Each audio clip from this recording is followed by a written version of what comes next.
The wind had started crying before the town ever did. It howled through the narrow streets of Pine Creek like a living thing, sweeping up loose snow and rattling the wooden shutters as though trying to shake warmth out of every home it touched. Most families were already indoors by the time night settled in, their windows lit with soft golden light, their tables heavy with the smell of spiced cider and roasting meat. Laughter slid through the cracks in the walls and doors, playing in the air like invisible ribbons. But at the very edge of the town, where the trees grew denser and the roads turned into narrow, uncertain paths, one house sat in half-darkness. Inside that house, an old clock ticked in an empty rhythm that matched the hollow beating of Elias, Carter's heart. He sat on the edge of his bed, staring at the floor. The wood beneath his bare feet was so cold it numbed his skin, but he didn't move. He barely noticed. The only light in the room came from the lamp in the adjoining kitchen, and its faint glow painted long, trembling shadows along the walls.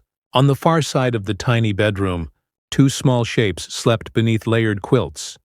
His children, Lily and Noah. They slept curled toward one another, as though their dreams needed company. The quilt over them was thin in places, the fabric worn soft from years of washing. But they did not complain. They had learned long ago that comfort was not promised, only survived. Elias listened to their breathing. Shallow, steady, innocent. A heavy ache bloomed in his chest. This was not the life he had imagined for them. 3 years earlier, everything had been different. There had been music in this same small house, a woman's voice singing softly in the mornings, laughter floating out into the air like birdsong. Now all that remained were echoes, and a silence that pressed against the walls. He stood up slowly and made his way into the kitchen. The fire in the stove had burned down to a bed of dull red coals. He opened the iron door and added the very last piece of wood he owned, one thin log that split faintly as the flames kissed it alive. Christmas was 5 days away. He looked at the little tin box sitting beside the stove, its metal surface scratched and dulled by time and worry. He already knew what was inside of it. Yet still he picked it up in trembling hands and opened the lid. 16 cents. 16 lonely, shining cents. He let the lid shut again, a dull clink echoing through the silence. 16 cents couldn't buy a tree. It couldn't buy sugar for cookies or even an orange. Like the families in the center of town set at the top of their children's stockings, 16 cents couldn't buy new shoes for Lily, whose toes peeped out of the worn leather every time she walked. It couldn't fix the crack in the roof or the broken hinge on the front door. 16 cents could maybe buy hope, if hope could be measured in copper. From the narrow window above the sink, he could see across the field toward the neighboring houses. The Whitmore family had just dragged a tall fir tree inside. He watched as their children, bundled in thick coats, ran in circles around it, faces red from cold and joy. Lily and Noah had pressed their faces to that same window earlier in the day. "Look how tall it is," Noah had whispered, awe in his voice. "It touches the ceiling," Lily had added, tracing the invisible shape of it with her small finger on the icy glass. Elias had turned his back so they would not see the tears in his eyes. A quiet creak sounded behind him now. "Papa?" Lily's tiny voice floated into the kitchen. He turned around to find her standing in the doorway, one arm wrapped around a small cloth doll. Her dark hair was tangled from sleep, her cheeks flushed with dreams she had already forgotten. "What's wrong, sweetheart?" he asked, forcing his voice to steady. She shook her head. "Nothing." Then her eyes drifted toward the window, and he knew exactly what she was thinking. "Do you think maybe Christmas forgot where our house is?" The simplicity of her words split him open. "No, Lily," he said softly as he walked toward her and knelt down. "Christmas doesn't forget anyone." "Then, is it lost?" she asked. He swallowed hard. "No, it just finds people in different ways." She considered this for a moment, then nodded as if it made perfect sense. Before he realized it, she leaned forward and wrapped her thin arms around his neck. "I don't need a big tree," she whispered. "I just want you and Noah and our soup." His arms tightened around her. "Go back to sleep, little bird," he murmured. "You need your rest." She nodded once more and disappeared back into the bedroom, like a small shadow slipping into the night. When he was alone again, Elias stood in the kitchen and pressed his forehead to the cold glass of the window. Outside, snow drifted lazily down from the dark sky. Somewhere in the distance, bells jingled faintly, and soft carols echoed like ghosts from another life. He had once believed in miracles. He had once believed that love was enough. But belief didn't buy bread. Belief didn't keep children warm. The sun rose pale and reluctant the next morning. Pine Creek was covered in a new untouched sheet of snow, smooth and white like a blank page waiting for a story that hadn't yet been written. The townspeople emerged slowly from their homes, bundled in scarves and heavy coats, their breath forming clouds in the frosty air. Lily and Noah rushed to the window, pressing their hands against the glass, watching everything with bright curiosity. "Look," Noah pointed. "The world looks new. It's like God erased all the bad parts," Lily whispered. Elias forced a small smile. Maybe he's giving it another chance. A sharp, sudden knock split through the quiet house. 3 quick raps against the front door. Elias froze. Nobody came this far to visit him. There was no reason to. Another knock, firmer now. He moved slowly toward the door, every nerve taut with confusion. Pulling it open, he found himself staring at someone he never expected to see. Standing on his worn steps, a woman stood there wrapped in a thick, navy blue coat lined with fur, her cheeks flushed red by the bitter cold. Snowflakes rested in her dark hair like scattered diamonds. In her hands, she held the top of a small pine tree, its roots bundled in cloth. Tucked under her arm was a wooden box with small, deliberate holes carved into its sides. "Good morning, Mr. Carter," she said, her voice gentle but unwavering. Elias blinked, stunned. "Miss Whitman?" he whispered. Clara Whitman, the schoolteacher, the woman who walked through town every morning with a book pressed to her chest, the woman who lived alone above the old bakery, the one who had refused every polite offer of marriage and had chosen instead to teach the town's children their letters and numbers. "I hope this isn't an inconvenience," she added lightly, "but I find myself in desperate need of a lesson." "A lesson?" he repeated, still staring at the small tree in her hands. "In carpentry," she said. "I've decided that understanding wood and structure might help me understand people better too." He almost laughed, but something in her eyes stopped him. They weren't playful. They were hopeful, nervous, determined. "I was told," she continued, shifting the box slightly, "that you're the finest craftsman in Pine Creek. And I was also told that those who teach deserve to be paid in advance." Behind him, tiny footsteps approached. Noah appeared first, his eyes immediately locking onto the green branches. "Papa," then Lily. Her mouth opened in complete disbelief. "It's a real one," she breathed. Clara lowered the tree carefully, offering it to them as though it were something sacred. "Yes," she said. "It is." Elias finally found his voice. "Miss Whitman, I can't accept this." "You can," she replied quietly. "And you will, because this isn't a gift." She held up the wooden box slightly. Through its slats, he could see the faint glimmer of glass ornaments resting inside. "This is a transaction." "A transaction?" he echoed. "Yes, Mr. Carter. You teach me how to carve and join and build. In exchange, I receive the privilege of watching 2 extraordinary children decorate the most honest Christmas tree in all of Pine Creek." Silence filled the space between them. Slowly he stepped aside. "Then," he said at last, voice low and thick with emotion, "you'd better come in from the cold."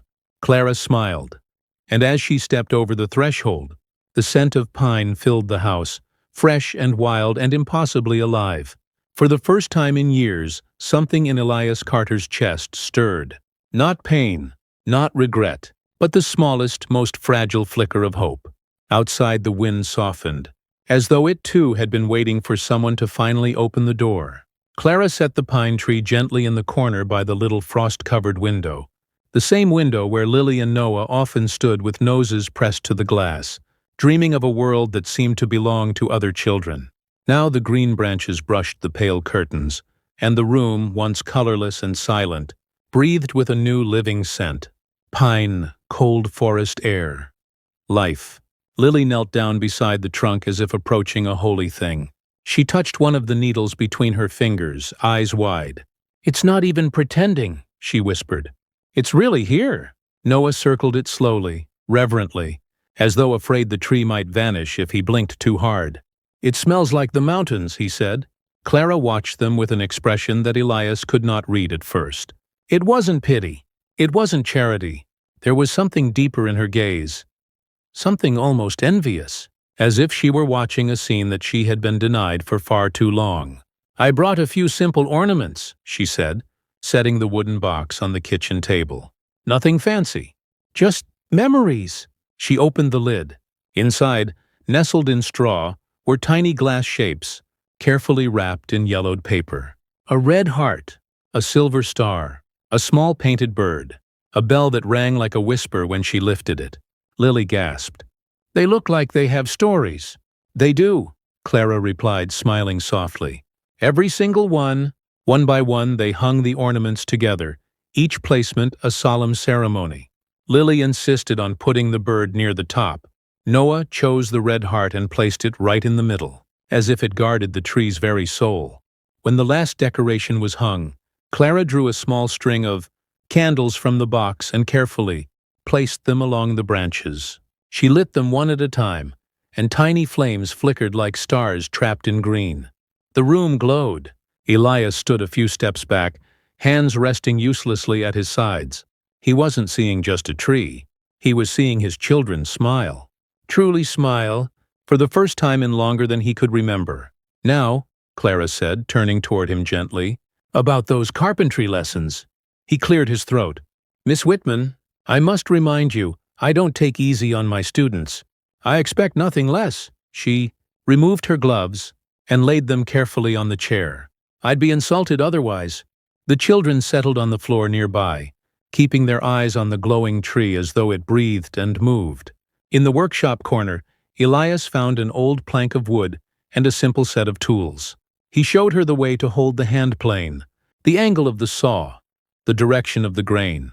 Her hands were soft, unused to rough work, but she tried with a quiet dedication that stirred something deep and dangerous inside him. "You have patience," he noticed. "I've had plenty of practice," she replied. "Teaching children is really just teaching the quiet parts of the world to speak gently." "Who teaches you?" he asked without thinking. There was a pause. "No one ever had," she said quietly. "Until now, perhaps." The silence that followed was heavy but not uncomfortable. It was honest. From the table, Lily spoke up. "Miss Clara, can you read to us after?" Clara looked toward Elias, her eyes asking for permission. She did not speak aloud. He nodded once. "I'd like that very much," she said to Lily. After the wood lesson, Clara chose a small, faded book from her satchel and sat on the worn rug beside the children. Her voice softened as she began to read. A story of brave little birds, cold winters and safe nests. Elias listened from the kitchen, pretending to busy himself with the kettle, though his hands had grown still. The sound of her voice filled the space that silence had claimed for years. It healed where nothing else could reach. She stayed until the light faded from the sky and shadows wrapped around the corners of the room. Before she left, she stood in the doorway, snow gathering on her coat once more. "I'll come again on Tuesday," she said, as if it were the most natural thing in the world.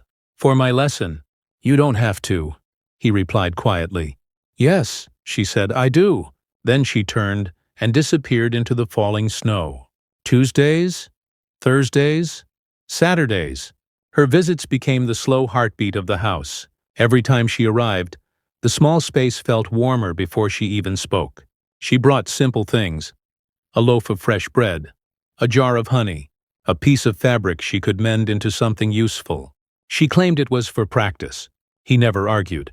She turned their table into a classroom, their cramped living room into a quiet sanctuary. Lily learned to write her full name in neat, confident strokes. Noah stopped reversing his letters and proudly showed Clara every improvement.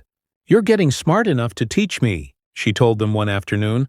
They beamed like the sun itself had chosen them. But outside the walls of that small home, Pine Creek had started to notice.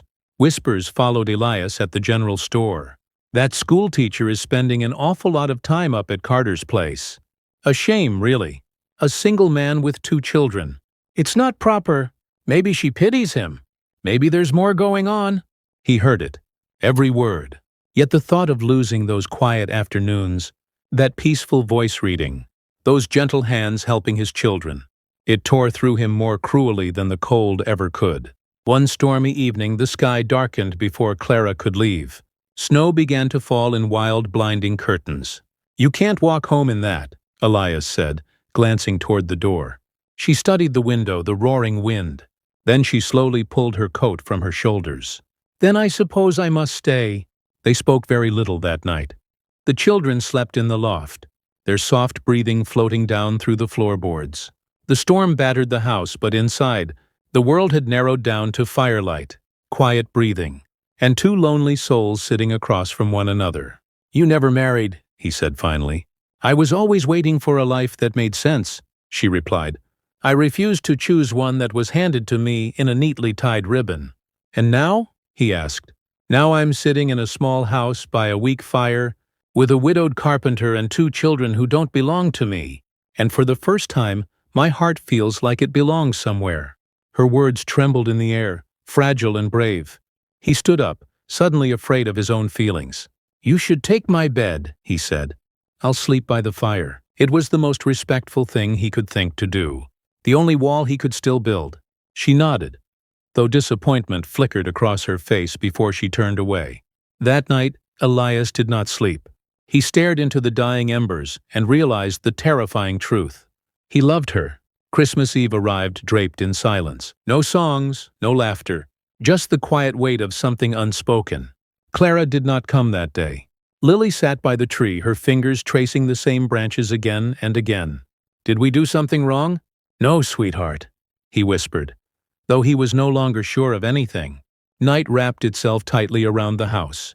Elias sat alone by the tree as the candles burned down to trembling dots of light. His 16 cents lay forgotten on the table. The air felt heavy with loss before anything had ever truly begun. Then, a sudden, frantic knock. His heart stopped. He opened the door. Clara stood there breathless, snow-covered, hair unpinned and wild, her eyes shining with fear, fury, and something burning brighter than both. "I don't care anymore, Elias," she said. "About the town, about their rules, about their whispers. I care about the way your children say my name. I care about the way this house feels when I'm inside it.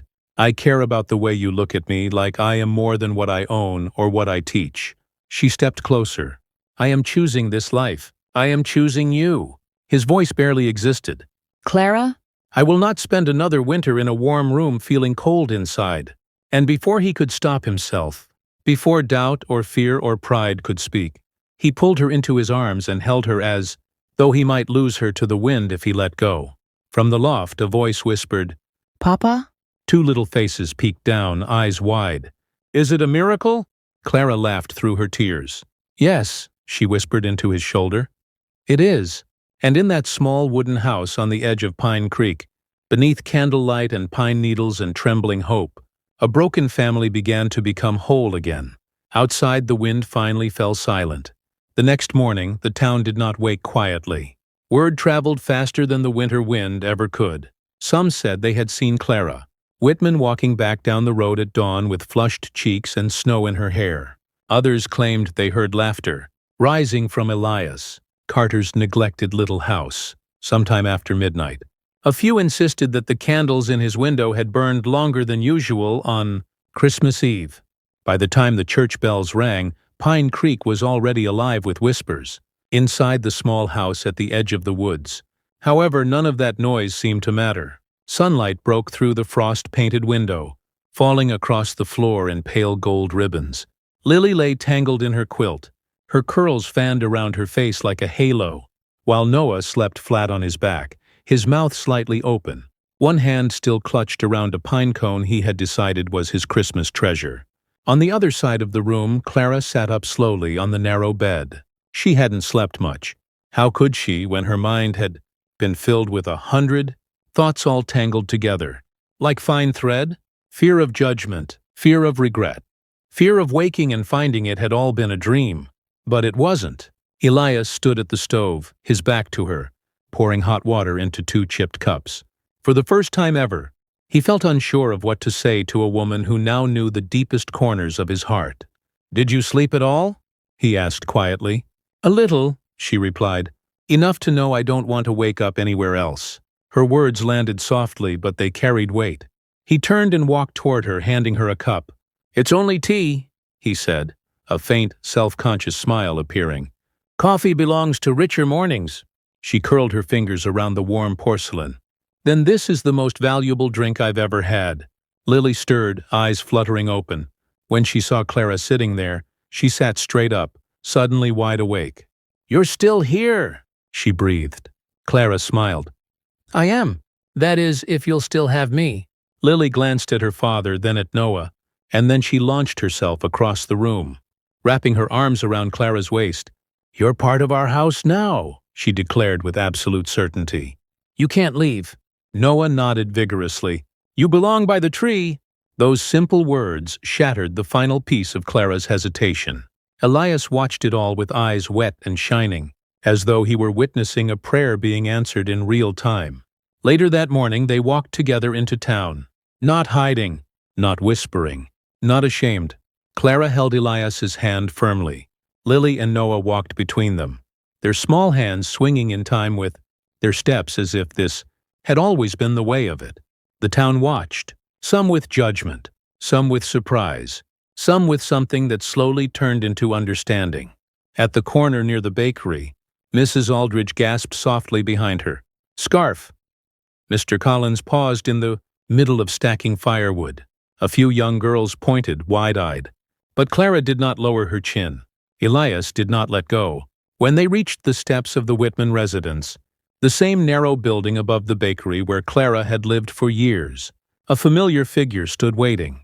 It was Mr. Thomas Whitman, her father, a man known for his rigid ways, his strict morality, his belief that duty always came before desire. He had not approved of her living alone. He had not approved of her career. He most certainly had not approved of her spending time at a poor widower's house. He looked from Clara to the children, to Elias. Is this true? He asked flatly. Yes, father, Clara said, her hand tightening around Elias's. It is. You plan to destroy your own name over this? He demanded. Clara stepped forward. No, I am finally building it. This man has nothing, Mr. Whitman snapped. No money, no land, no future to offer you. Elias opened his mouth, but Clara spoke first. He has everything you never gave me, she said. Honesty, warmth, a home filled with love instead of obligation, and 2 children who see me as something more than a disappointment. The children stood straighter at that. I do not need your permission, she continued, voice steady as stone. But I would like your blessing, not as your obedient daughter, but as an honest woman choosing the life her heart recognizes as truth. Mr. Whitman stared at her for a long, painful moment. Then his gaze slowly shifted to Lily and Noah, 2 small souls, 2 hopeful faces, 2 hearts with no deception in them. His expression broke, just slightly. Will you keep her safe? He asked Elias, not unkindly. With everything I am, Elias answered. A long breath escaped the older man. Then may God be kinder to you than I was to her. He turned, disappearing back inside, leaving the door half open, not locked. Clara's breath trembled. Elias pulled her close. You were magnificent. They stood there for another moment before making their way back through town. This time the whispers began to change. They look like a family. Maybe love doesn't care about money. Those children are glowing. That evening, people began to arrive at the small house one by one. A basket of fresh rolls on the steps, a jar of preserved peaches by the door, a warm quilt sewn by unseen hands, a bundle of firewood left neatly stacked. No words, no notes, just quiet acceptance. Inside, Clara unpacked the few belongings she owned, mostly books, notebooks, and pressed flowers from forgotten springs. Elias cleared a shelf for her volumes, smoothing the wood with care. You're filling the house with worlds, he murmured. You're filling my life with one, she replied. Days turned into a new rhythm. Clara continued teaching, but now the lessons belonged not just to Lily and Noah. Other children began to come. At first 2 or 3, then 5, then 7, until their tiny living space became a humble schoolroom 3 days a week. Small slates, simple chalk, Mine's thirsty for something better than cold wind and hard labor. Elias built desks from scrap wood. He fashioned stools, sanded the edges smooth so no child would splinter their skin. He listened to Clara teach not just letters but kindness and courage. "You are smarter than your circumstances," she told them one afternoon, "and your future will be shaped by what you dare to believe about yourselves." By January, snow melted into slush and the first faint breath of spring hinted at changes yet to come. One Sunday, standing at the same window where Lily had once traced invisible trees, Elias wrapped his arm around Clara's shoulders. "Do you regret it?" he asked gently. She leaned her head into him. "Every step that brought me here, I'm grateful for," she said. "Even the lonely ones." Outside, Lily and Noah taught another child how to spell her name in the snow using little sticks. Their laughter danced into the air, free and bright. Elias realized then that their miracle had not been the tree, or the ornaments, or even the stormy Christmas Eve. The miracle was that love, once planted in the coldest, most broken ground, still found the strength to grow. By New Year's Day, the air in Pine Creek had changed. It was subtle at first, the kind of change that could go unnoticed if one wasn't paying close attention. The wind no longer howled with anger through the streets. The snow no longer felt like a punishment. Even the shadows seemed softer, as if they too had accepted the quiet transformation that had taken root in the little house at the edge of town. Inside that small home, a new life had already begun. Clara stood in front of the narrow mirror, her reflection framed by the fragile light of morning. She wore a simple cream-colored dress that had once belonged to her mother. The fabric had yellowed slightly with time, but it was still beautiful, still full of memory, still full of hope. Lily helped fasten the tiny pearl buttons along the back with hands that trembled from excitement. "You look like a storybook lady," Lily whispered in awe. Clara smiled. "And you look like my favorite page in that story."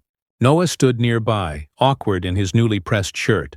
Elias's old one, altered carefully to fit his small frame. He stared up at Clara for a long moment. "You're really not going anywhere, are you?" he asked quietly. Clara knelt down to meet his eyes. "Never again," she said. "This is my forever now." And for the first time he smiled without any trace of doubt. Outside, the small church bell began to ring.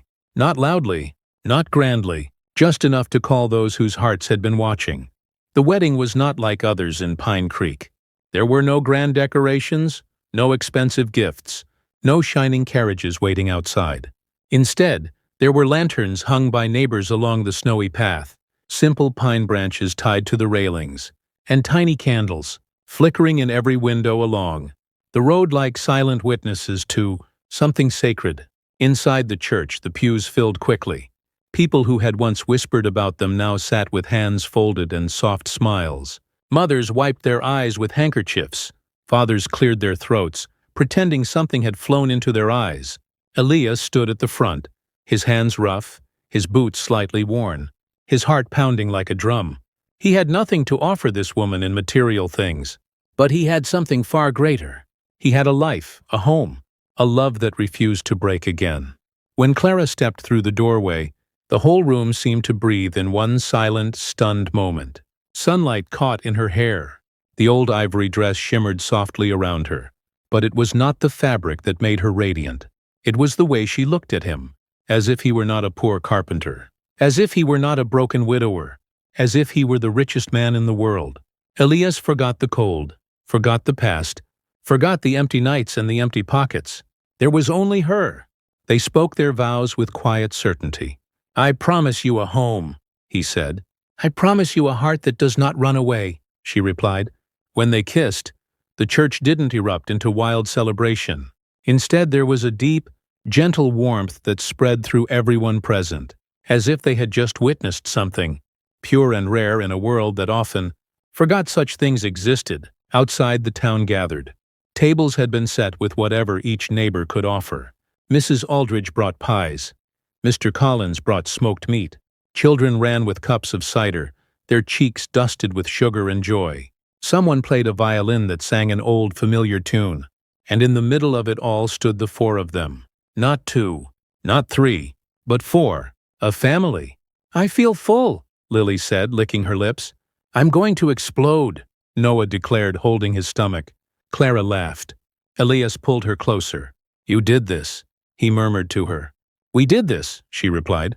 As winter softened and spring whispered its approach, the house at the edge of Pine Creek blossomed into something no one had ever expected.